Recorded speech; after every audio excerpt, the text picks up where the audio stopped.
Well, this is the second to the last nga series. Amen? Mahuman ta sa awake. Matulog na punta. Amen? Ang atong mga mensahe, tayo lang agad, awake, awake, awake. Murag na ay 7 or 8. No? Duha na lang. Karon isa, og unya, pinakalast, usa, unyang gabi. Amen? So, I hope, mata pa mo. Amen. Pag humana na atong mga awake nga series, tulog na sad. Muna na yung tulog-tulog pod. Amen. Matthew chapter 25 in your Bibles, please.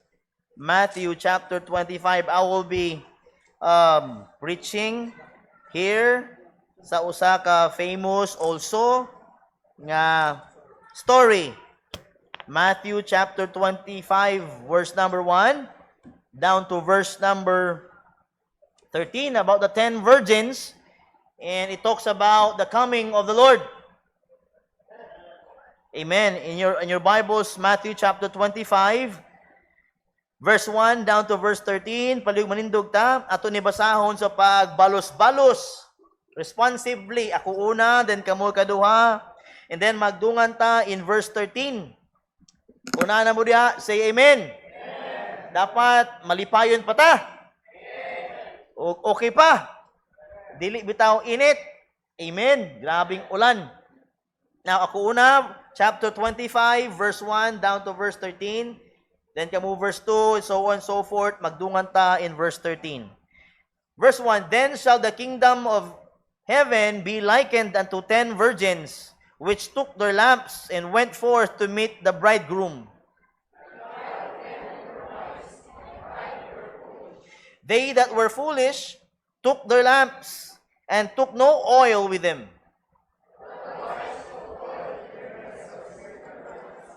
While the bridegroom tarried, they all slumbered and slept.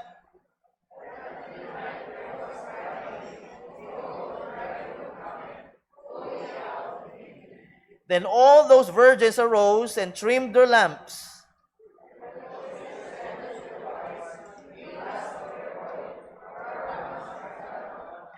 But the wise answered, saying, Not so, lest there be not enough for us and you, but go ye rather to them that sell, and buy for yourselves.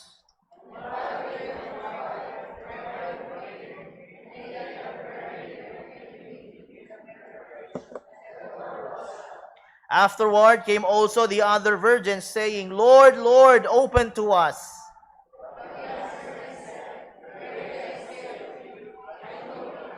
Tananta, watch therefore, for ye know neither the day nor the hour wherein the Son of Man cometh. Let's pray. Father, thank you, Lord, for the songs, the lessons, the fellowship, and your presence. Lord, this time, I need, Lord God, your power. Lord, nagapangayo ko, Ginoo, sa gahom sa balang espiritu, nga sa Ginoo ang use kanako. I cannot say anything, I cannot do anything without His presence and power. Lord, I pray that you would open our hearts and help us, Lord, to understand everything sa mensahe karon. Lord, this is your message, and we know, Lord God, your presence is here. Oh, Father, please hide me, Lord, behind your cross.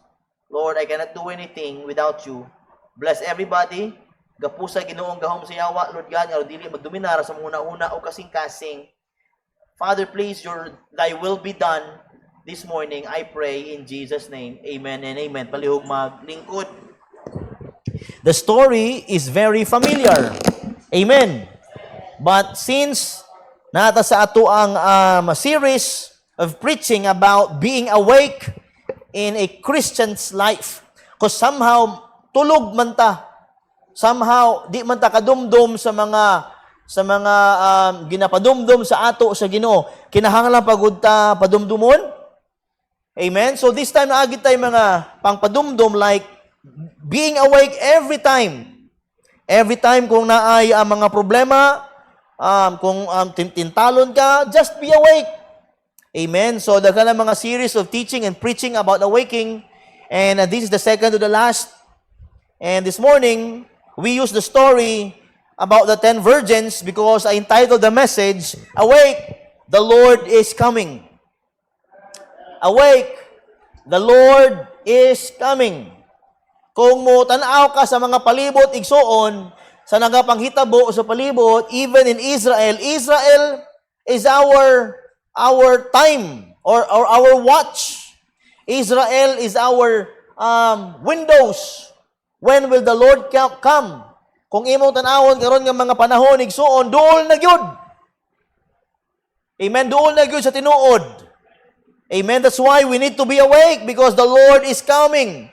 Maybe tonight or tomorrow, or I don't know, maybe next year. It's better to be awake and prepared.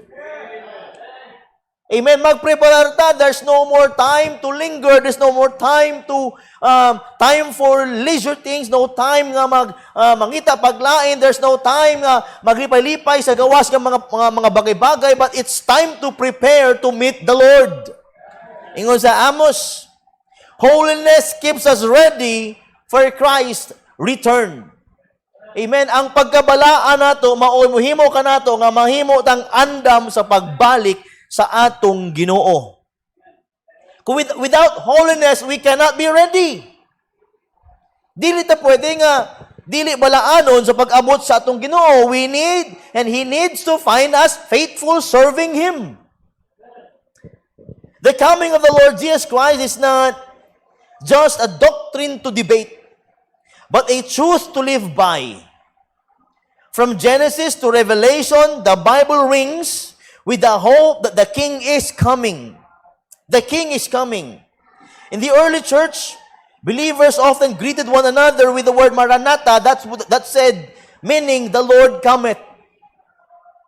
They live with an expectation that at any moment, the heavens could open, the trumpet could sound, and Jesus could appear in glory. Anytime soon, the Lord will come. The question is, are we ready? Are we ready? Let me give you some biblical facts about His coming. Una, this coming is certain. Ang iyang pag-abot balik, tinuod. Sakto. Certain. Amen. In Hebrews 10:37, the Bible says, For yet a little while, and He that shall come will come, and will not tarry. So what if the Lord will come tonight? Are we ready? Because His coming is certain. Ikadua, His coming is sudden. Bigla. In Matthew 24:27, For as the lightning cometh out of the east, and shineth even unto the west, so shall also the coming of the Son of Man be. Dili lang certain, but also sudden. Bigla ang pag-abot sa Ginoo. In the twinkling of an eye, when the last trump will sound, tarangan nga matay in the Lord. Una nga sa kwagon sa Ginoo, then we which are alive and remain shall be caught up together with them in the clouds, and so shall we ever be with the Lord. His coming is not just certain and sudden, but also it is separating. It is separating. The Bible says in Matthew 24:40, Then shall two be in the field, the one shall be taken and the other left. So sakto ang kanta. Amen. Two shall be together, grinding at the mill. Two shall be together, sleeping calm and still. One shall be taken and the other left behind. Will you be ready when Jesus comes? Naandam ka ba sa pagbalik niya? Amen? That is certain, sudden, and separating. Maybe your loved ones will be left behind because you didn't share to them the gospel. Or maybe you will be left behind, kinagdawat-dawat ka, dili kinasing-kasing. And dili lang certain, sudden, and separating, it is serious. Serious na igsuon. In Revelation 6:17, the Bible says, For the great day of His wrath is come, and who shall be able to stand? For the great day of His wrath is come, and who shall be able to stand? Igsoon, seryoso ni. Dili ni tiaw-tiaw ang pag-abot sa Ginoo. People in the Bible, in the Old Testament, or even the New Testament, his disciples and apostles was waiting on His coming. Pero hanggang yun, wala pa siya kaabot. Pero one day, He will truly come. How is our time compared to the time of the Lord? Our time is not a time for the Lord. Ang atong oras, dili sama sa oras sa atong Ginoo. Maybe a day is 1,000 day in the Lord. But how about if the 1,000 years expired tonight? The Bible teaches ang atong oras, dili sama sa oras sa langit. Kaya mga apostolos hangtod karon, nangamatay na lang, nagahulat sa pag-abot sa Ginoo. Our time is 1,000 years. The time, one day of the Lord is 1,000 years sa ato dinhi. What if the 1,000 years of ours here expires tonight? What the kabalo? Because the Bible tells mga igsoon, no man, either the angels do not know when is that time. Only the Father is, the Lord God, Jesus Christ told. We need to be ready because that maybe ka na nga oras, humana. And expiring maybe tonight, tomorrow. Maybe this is the last Sunday you'll be here. Awake! The Lord is coming. Wa kita kabalo, no? Nindot kayo mga igsoon mo abot ang Ginoo sa atong time karon.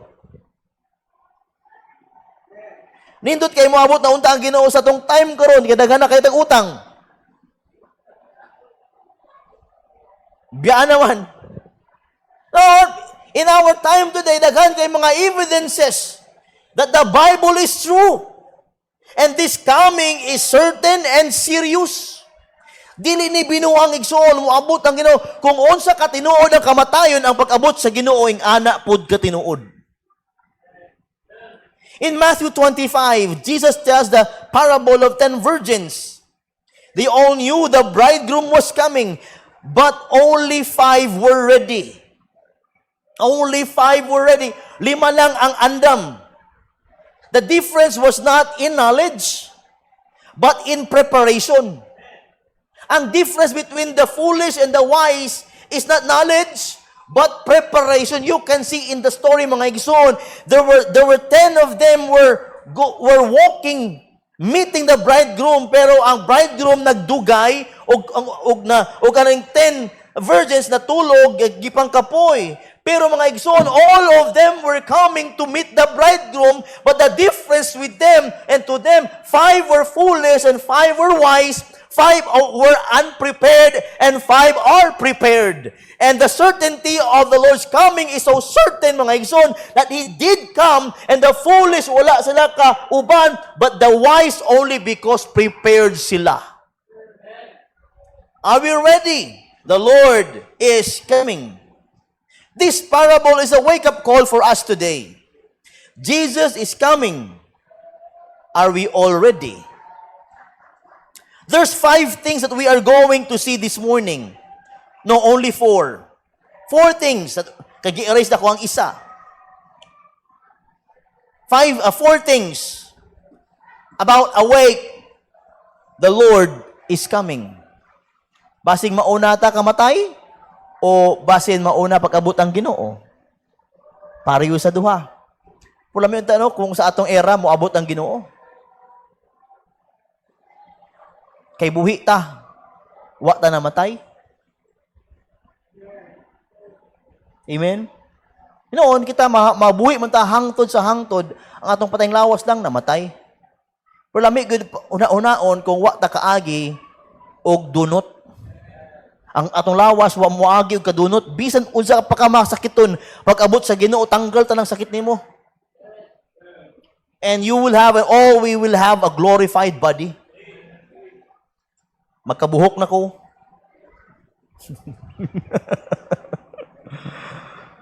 Ang uban sa inyo, wala na ang mga katul-katul.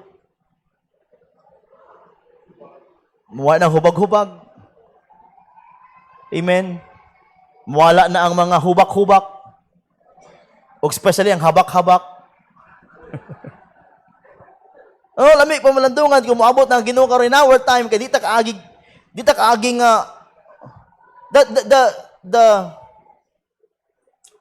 so ni pinakasakit nga kamatayon is that when our soul are separating from our body. Nga kita luwas dito gusto biyaan atong lawas eh. Pero kinahalang atong lawas mag-agig decay. Kay buhion naman na balik sa Ginoo pero nindot kaayo nga di na ta kaagi og kanang ingana nga kauno mo tag ulod. Kauno pag-ulod ng atong lawas. Pero I hope mubalik ang Ginoo nga buhi ta. Amen. God is watching. God is watching. The Lord is watching. And one time, maybe a minute from now or maybe tonight, He may come. Are we ready? Amen. Busa ang atong mga commitment diha. Hipusa na kay basin moabot na ang atong Ginoo. Basta kung wala ta ni simbahan na kasi mo gamit sa atong bagong sakyanan kumabot. Well, kung kisay mapuli ni simbahan na, ang mga nangabilin na yung mga bilin good ba? We should be ready. Awake, the Lord is coming. Number 1, verse number 1 until verse number 4, we will see 4 things this morning and I'll be done. I have mga 30 minutes. Verse number 1 down to verse number 4, the Bible says, then shall the kingdom of heaven be likened unto 10 virgins, which took their lamps and went forth to meet the bridegroom, and 5 of them were wise, and 5 were foolish or careless. They that were foolish took their lamps and took no oil. Amen. That is to say, pwede mo na ito nihimo ni nga words. They that were foolish took their lamps and took no oil with them. Pwede ra nga ni simba-simba ra, o di luwas. Or pwede luwas, pero na kinabuhing dili balaan. Amen. Took their lamps. You can live a Christian life even though you are not saved. Pwede ka manginabuhi bilang Kristohanon bisan di kaluwas. That's why you need to understand salvation. You need to be saved. Di lang nga mo simba-simba. Dili simbahan, dili pagsimba ang kaluwasan. Ang kaluwasan, si Jesus Christ, dawato nato siya para magkaroon tag perfect nga kinabuhing Kristohanon. Daghang baya mo simba-simba pero wala ka dawat. In fact, dili baya lang baptist ang luwas. Balik ko na ako, dili lang baptist ang luwas. Kaya na ako'y nabatian, baptist lang luwas. Mali na. Amen. Amen. O di tanahimong baptist tingod ni John the Baptist. Pero pabor na sa ato kay si Juan Baptist. It is not John who made us to be Baptist nowadays. Ang Baptist, mga ison, it is what? A persona. It is a characteristic ang pagiging Baptist. What is a Baptist? Unsa ang gina-describe kang John the Baptist? He prepared the ways of the Lord. That is being a Baptist, preparing the ways of the Lord. Amen? So dapat kita ka-Baptist. Nga na po ito today, preparing the ways of the Lord. Daghan na dapat masangyawan. Why? Para daghan mga uban dito sa atong Ginoo. But we are not Baptist because of John. We became Christian because of the Lord Jesus Christ. Di lang Baptist ang luwas. Kaya nga daay, ang uban diha nagatuo man kang Jesus Christ. Because salvation is not by religion, salvation is by relation. Ang pagiging Baptist, maayo na lang kayo are close. What? You are close and we are close to the what? To the style and to the standards of the apostles.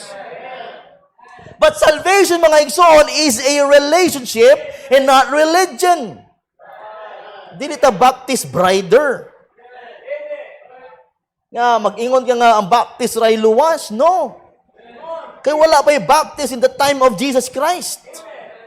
Na-baptist John the Baptist, pero subok ko ba, tawag, murag baptist, ganun baptist, o kita, like John, without the Lord.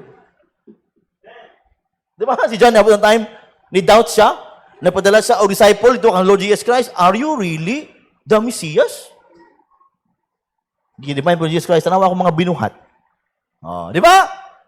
Dili lang baptist ang luwas, but we are proud that Baptists are so close in the characteristic of the apostles. It is not being a Baptist nga naluwas ta, it is how and what and ang ato ang relationship in the Lord Jesus Christ. Are you proud to be Baptist? Amen! But being Baptist cannot get us to heaven. Dili buti pasabot nga mo ginikanan Baptist na luwas nya ikaw luwas na pod. So ni Korintihanay? No. Because salvation is personal. Salvation is relationship. Amen and amen. So, okay ta? Wala dagan nga suko kay Baptist gud ta. Ba't mga mga Baptist? Dagan ba Baptist nga pagka makasala? Amen. Sa tinuod lang, ang pinakagahig ulo, Baptist.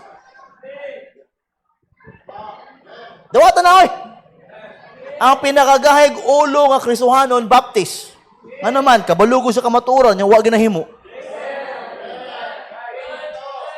Sa commitment pa lang daan, kabalo nag-commit siya, may vow and vow, wala naghatag sa vow. Gahig ulo. Tanawa, the Lord called these people stiff-necked people because there's no perfect people. Amen. Ayaw ka, sanoy. So ka na, ano kay ka ba ka ng lakas loob ba? Sino? Confident. Confident kay ka nga Baptist ka. Langit nun gining dagwaya. O, langit nun ang panagway nimo pero ang mong kalag, kinahalang maluwas. Amen! Ano nga po sa ako ang tema? Amen. No, foolish and wise. Verse number 4. The wise took oil in their vessels with the lamps. While the foolish took their lamps, verse 3, and took no oil with them. But the wise took oil with their lamp, in their vessel with the lamp. So, kaning wise, andam, ready. Ang foolish, nagdadalag sulo. Abo nila, makita nila dayon ang pag-abot sa Ginoo, pero it will took the Lord a while, o naubos silang oil. Number 1, awake to the Lord is coming. Number 1, because the call is about readiness. The call to readiness. Naipanawagan, pagkaon sa preparado. We need to be prepared. Samtang nagapangalaga ta sa Ginoo, dapat puno, tag-oil. Dili pwede mahutan. Like foolish.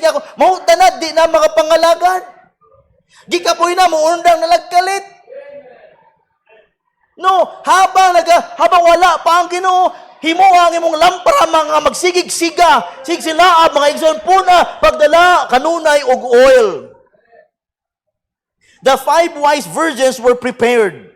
The lamps and oil, they were awake, alert, and expectant. They were expecting the Lord is coming. That's why I need to bring more oil. Basin madugay. Nakadumdum ko ni Saka mi og hills. Sa to? Sanchez Peak.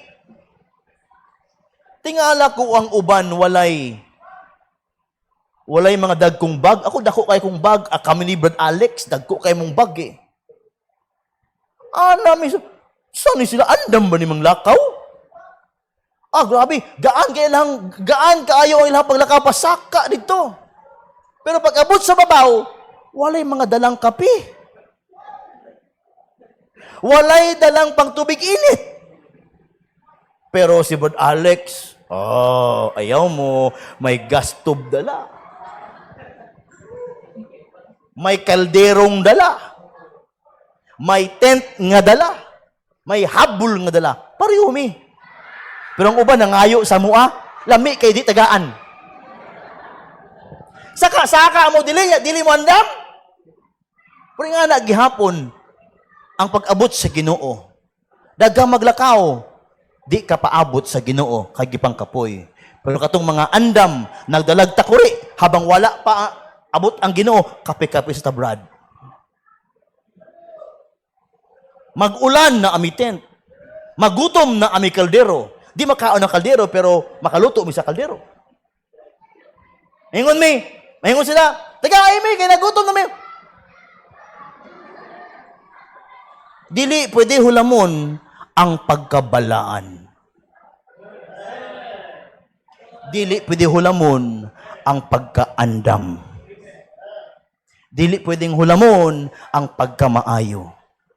O dili pwedeng hulamon ang pagtuo. We need to be ready because there's a call to readiness. Be watchful. The Bible says in Luke 12:35, let your loins be girded about and your lights burning. We need to let our lights burning until sa coming sa Ginoo. Dili nga mga palong-palong. We need to be watchful. We need to be filled. The oil represents the Spirit-filled life, the reality of salvation, and a walk of holiness. No one can prepare for you. You must prepare for yourself.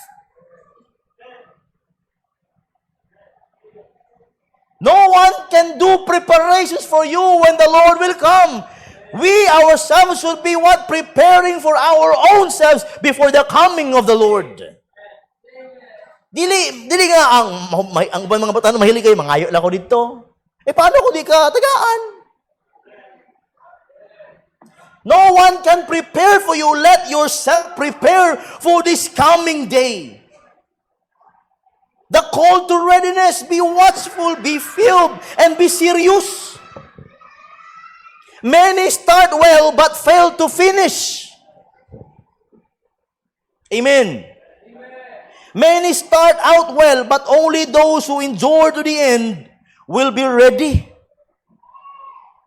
Okay ba ta? A call to readiness. Be watchful, be filled, be serious. Be filled of the Holy Spirit. Be filled of things para sa Ginoo. Be filled of the things na ginahimo nimo sa Ginoo. Be filled of your service. Be filled of everything para sa himaya sa Ginoo. Be filled and be serious. We are not just walking in this world. We are waiting for the Lord. Wala lang talaga nagapangalaga sa Ginoo aning kalibutan kundi nagahulat pud ta siyang pag-abot. That's why we need to be watchful, be filled, and be serious.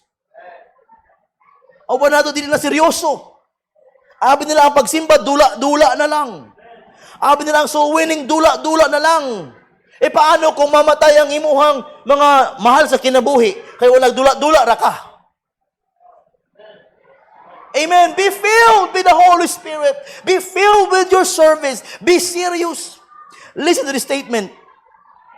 The time to prepare is not when the trumpet sounds, but before it sounds. The time to prepare is not when the trumpet sounds, but before it sounds. Mahilig ta nga, unya na, kumutingog na. No, dili na preparation, that is foolishness. Ang readiness, nag-andam na ka, usa pa mo tingog ang trumpeta. Amen. There's a call, mga igsoon, to readiness. Are we ready? The Lord is coming. Be watchful, be filled, be serious. Ang uban ba sa ato, ang tanaw sa pagwali, entertainment na lang. Mo amen kay nindot.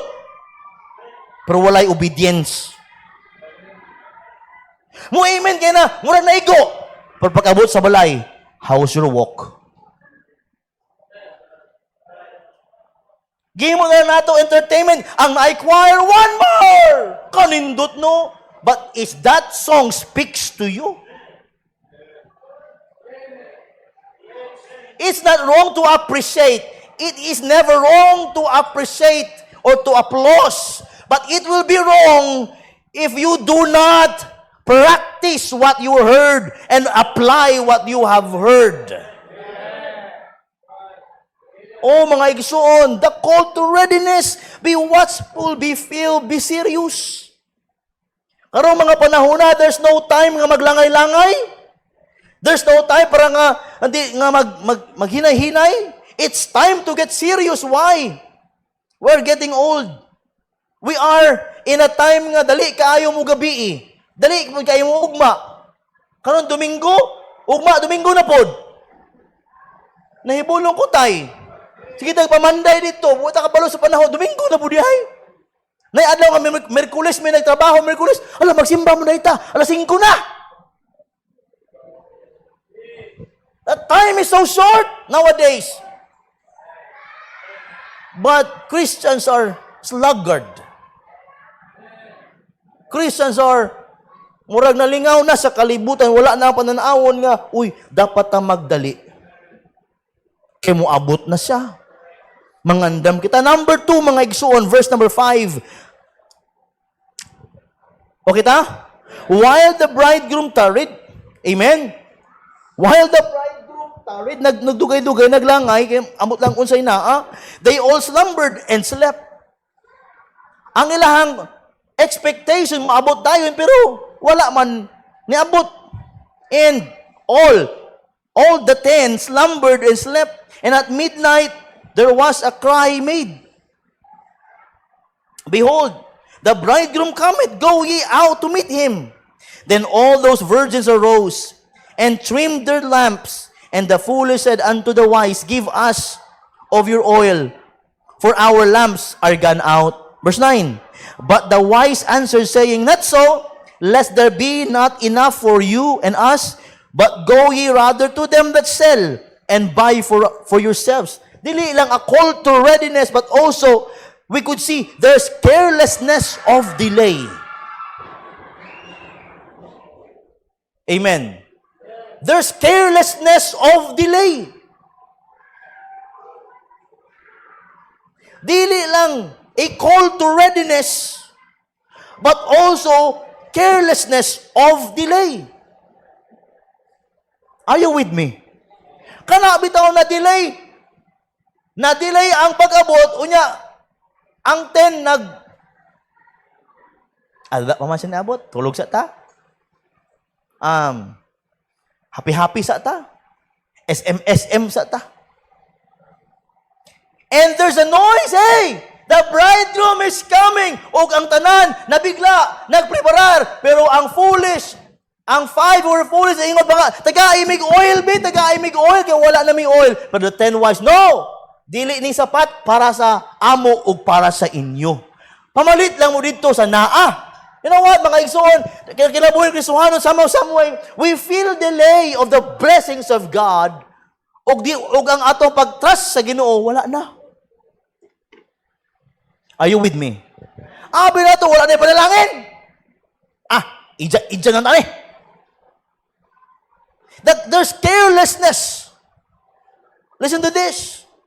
The foolish virgins slept with empty lamps. They thought they had time, but time ran out. Amen. The foolish virgins slept with empty lamps. They thought they had time. Karami tawang, okay pa, napay oras. But time ran out.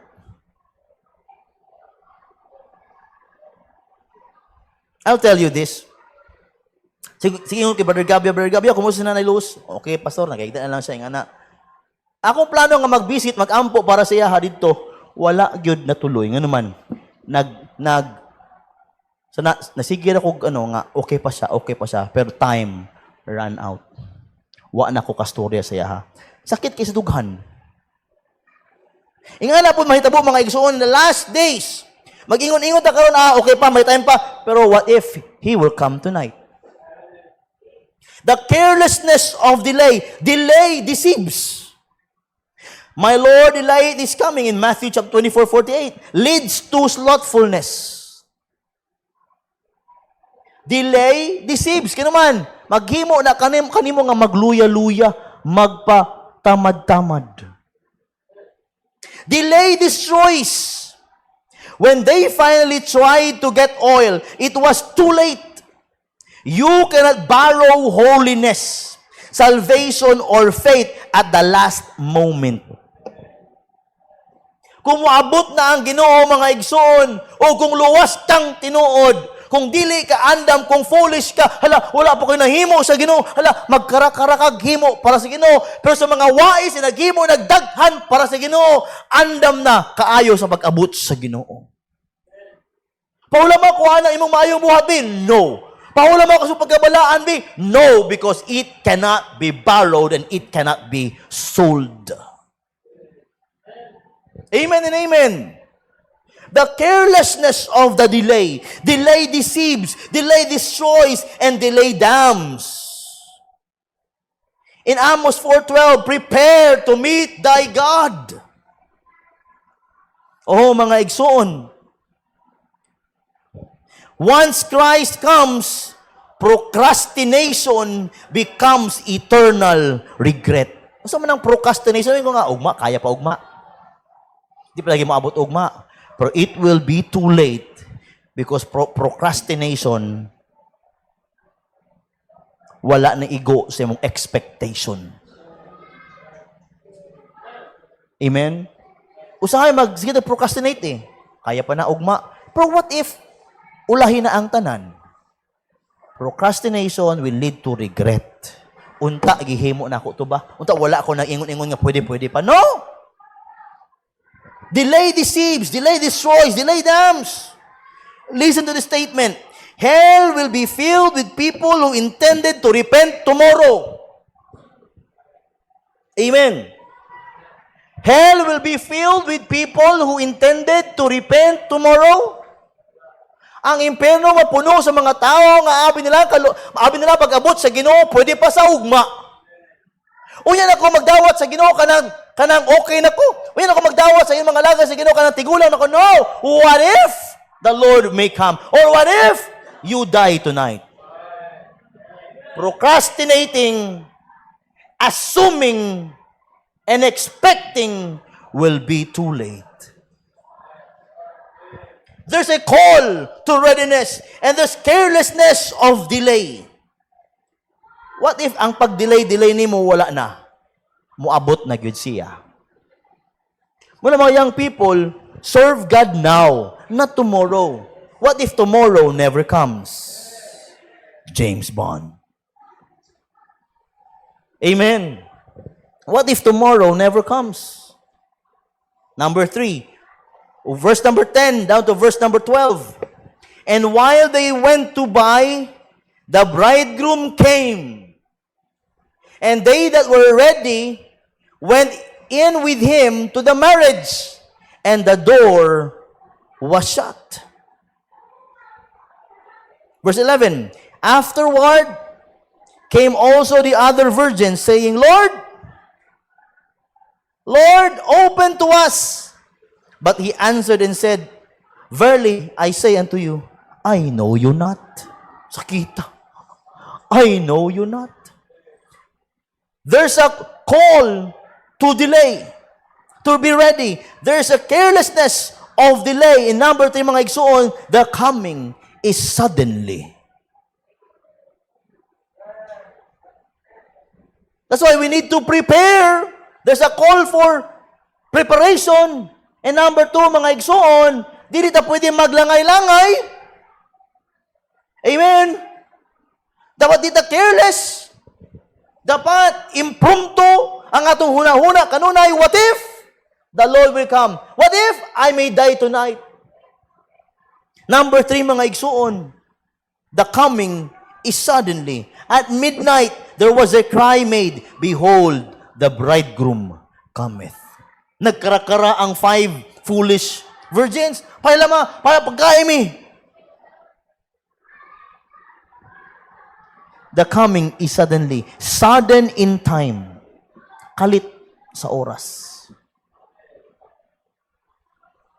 Amen. Kalit. Ako, I cannot manage my time. Kana makabasa og libro, makabasa ko sa makasud og pisina, wala na. Sunog ng oras.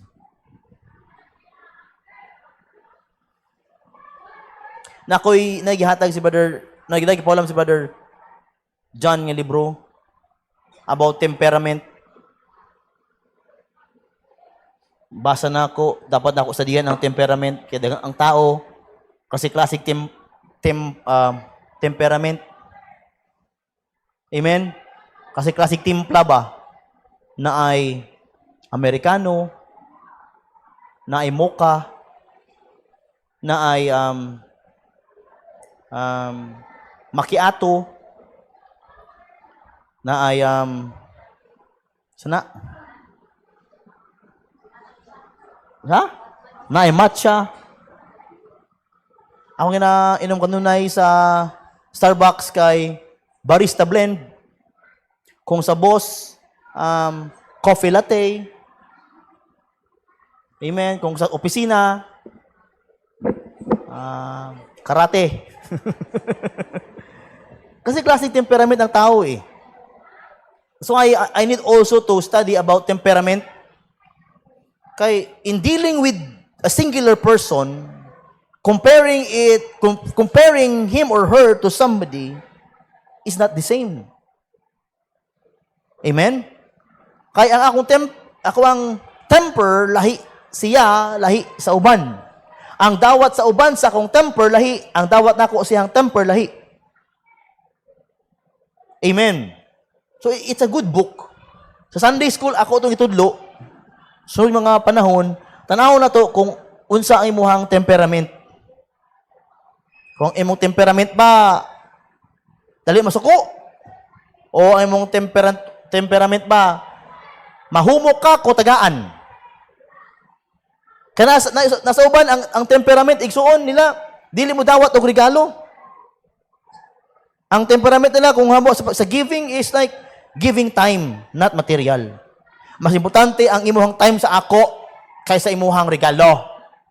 Di ba? Nga nga tao? Tao nga mahilig sa material things, nga usa na sala sa iyang sa naghatag siya mawala ang sala sa uban tungod sa regalo. Nga nga tao ba? Na temperament nga dili ka pasaylo, na temperament nga dili makapasaylo. Amen. We need to know. But somehow, some way, kung pag-abot sa Ginoo, walay tempura. Pagkaon mo tempura. Temperament. When the Lord will come, He will surely come. His coming is sudden. Sudden time, sure in judgment. Diba? Severe in separation. Ingon na Ginoo, I know you're not. Sakita. Pamalandugan. Kung ikaw wala ko kailan nimo. The coming is sudden. The statement, the door of salvation is open today, but one day, it will be shut forever. Ang kaluwasan, okay pa karon abre pa, pero one day, it will be closed. Buhi ka karon, abre pa ang pultahan sa kaluwasan. Pero kung patay ka nang wala ka kadawat sa Ginoo, sarado na ang pultahan sa kaluwasan. Awake! The Lord is coming. The coming is suddenly in number 4, last verse number 13. Watch therefore, for ye know neither the day nor the hour wherein the Son of Man cometh. Di lang mga igsoon, the call to readiness, or number 2, the carelessness of delay. The coming is sudden. And number 4, kanang word nga watch in verse number 13, watch therefore, dapat ang andam. Number 4, a caution to watch, or warning to watch.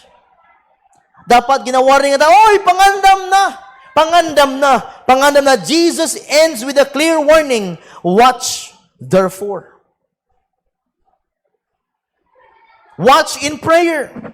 Watch in purity. Watch in perseverance.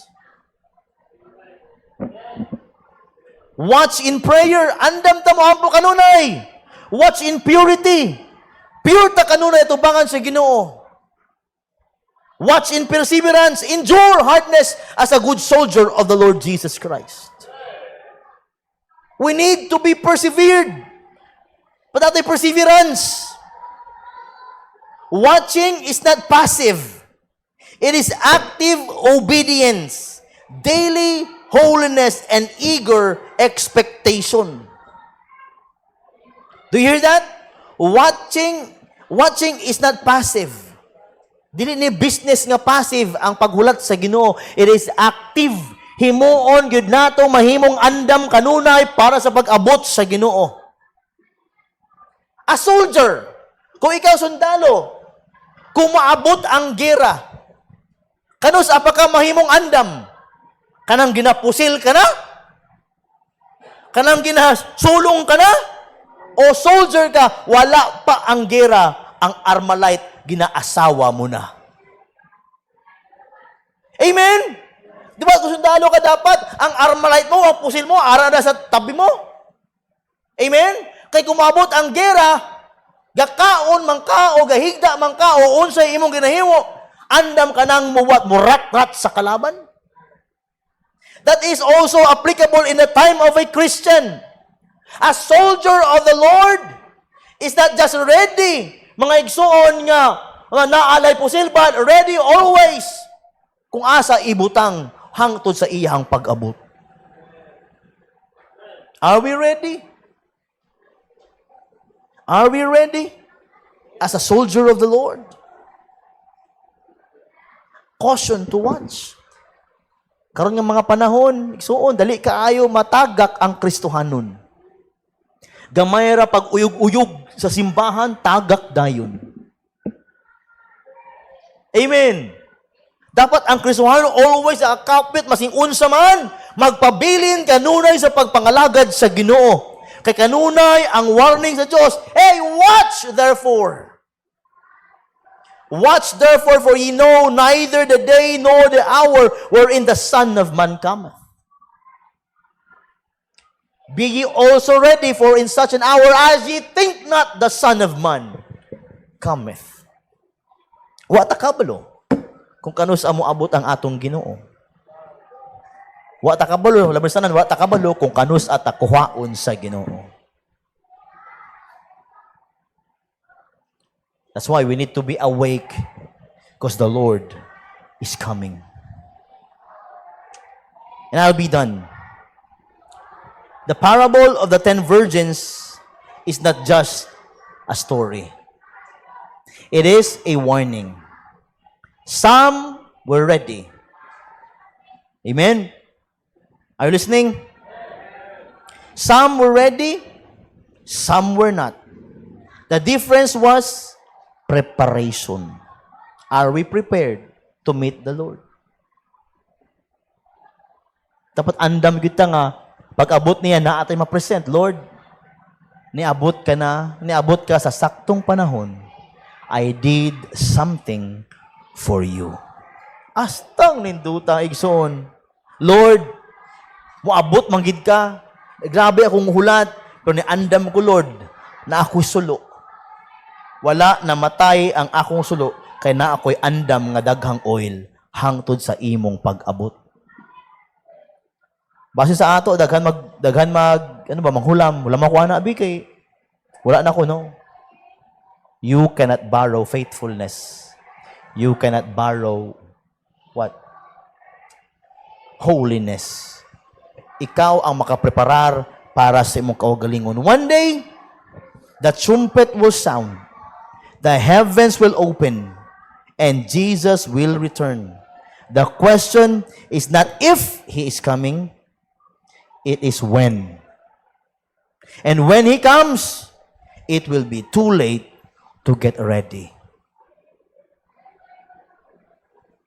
I like how Paul died. I like how the Apostle Paul died. Kay giatangan niya ang kamatayon moabot. Because he said, I am ready. I have fought a good fight. I have finished my course. I have kept the faith. Lami kayo nga maghulat na lang sa kamatayon kaysa ang kamatayon ang mo adto nimo. Amen. Na ako'y classmate in high school. And I'll give you the story. Na ako'y classmate in high school. Sige mig dungan sa kaon, udto. Mato mig karinderya, amot-amot tayo mi para makaproduce mig 250 pesos para among ipalit og sabaw sa baboy nga gilangkaan. Ang 250 sabaw na og naay pakapin isa ka langka. Langka ba ka ng slice? High school. Nabot ang panahon na nagplano-plano may unsay amo ang maging pagdako o paghuman.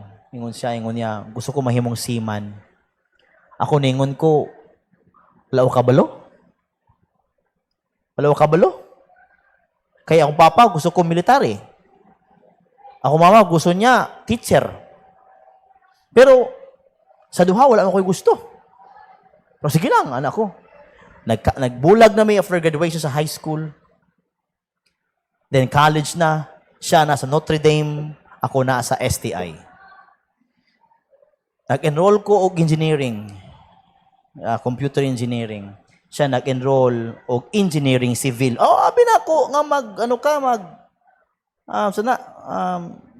seaman. Pero huna-huna na change yung huna-huna nga mag-civil engineer. Nakahuman siya, nakahuman ko. Igsuon, pag una niyang project, namatay dayon siya. Pero engineer siya. But wala siya kaandam para sa kayang kaugalingon. Pagkapasa niyang engineer, namatay dayon siya. Sad to say, sad to know. Pero ako ron buhi pa. Kung hingon nga andam, dili pa. The lesson is, when is ready, ready.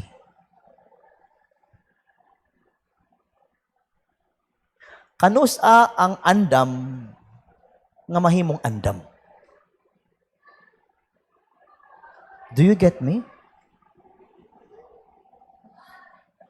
Balita ka Apostol Paul, ingon siya, I fought a good fight. I finished my course. I have kept the faith. Nagapakita that he is ready for the death.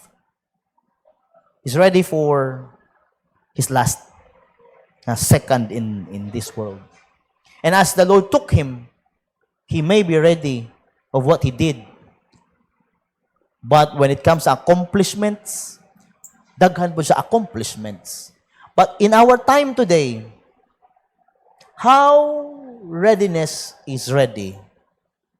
Paano ang andam nga matawag itong andam na? Pangutan-unta ka, andam ka na ba? Or ang mga andam na ba yun? How is ready? Ready.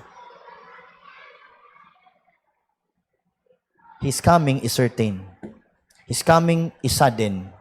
His coming is separating. And His coming is serious. We need to be serious about getting ready. Kung andam ka na magpakasal, kasal man na. What if the coming of the Lord? Kung andam na ka mamatay, kay tigulang ka na, the question is, are you ready to face the Lord? Pastor, are we andam? Di pa kita andam. Kaya wala pa kayo ta nahimo para sa Ginoo. Igsuon, unta sa pag-abot sa Ginoo, andam tang tanan, daghan na tanahimo para sa Diyos. Dili tungod. Kay mo abot na siya. No. Andamo nato ang pag-atubang sa iyaha. May nahimo na bata para sa Ginoo? So di pa ta andam. Amen. I'll awake, the Lord is coming. Father in heaven, we thank you, Lord, for a simple message this morning. Father, we thank you, Lord, for using this story about the 10 virgins. The 5 were ready, the 5 aren't not. Lord, as a church, help us, Lord, to be ready. Because in any time, in any seasons, you will come. Like a thief in the night, like a blink of an eye, or a snap of the fingers. Lord, help us, Lord, to be ready. Help us, O Lord, to face you with readiness. Prepared, Lord, in doing many things for you. Lord, na pa may mga igsuon, mga hinigog, mga wa pamaluwas. Lord, we need to tell them about death, about hell, and about heaven, and the gospel. Lord, this morning, help us, Lord, as we open our family month, help us, Lord, to think about our loved ones. Remind us, O God, kinsa pa ang wala maluwas, kinsa pa dapat ang among abton. Dili mi gusto, Lord, nga among mga hinigugma maimpyerno. Lain kay Lord Ginoo sa paghuna-huna nga kami andam pero ang uban namo nga igsoon dili pa. Lord, please this morning help us to realize some important things. We need to prepare ourselves for that prepared time, for that prepared judgment, for this appointed time. Oh Lord, help us, Lord, to be awake because you are coming. Lord, bless this invitation. I pray in Jesus' name. Padayon sa pagduko sa imong ulo, ipuyong imong mata. If you find the message